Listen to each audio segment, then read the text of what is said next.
या पुस्तकावर एक सस्पेन्स थ्रिलर अशी वेबसिरीज नक्की बनू शकते.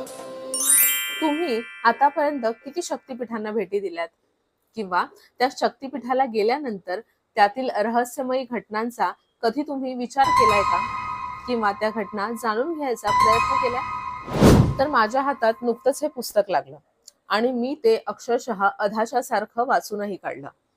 कारणच तसं होतं. कारण होतं त्यातील रहस्यमयी घटना. तर ही गोष्ट आहे शांभवीची. एक सामान्य घरातील मुलगी, पण तिचं आयुष्य एका अशा वळणावर येऊन थांबतं की आपण कधी विचारही करू शकत नाही. आणि मग सुरू होतो रहस्यमयी आणि गूढ गोष्टींचा एक थरारक प्रवास. आणि याच प्रवासाची गोष्ट आहे देवी रक्षती रक्षितः.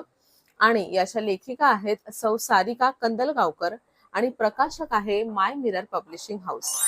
जर तुम्हालाही रहस्यमयी कथा आवडत असतील आणि तुमचा अध्यात्मावर विश्वास असेल तर हे पुस्तक तुमच्यासाठी आहे. नक्की वाचा.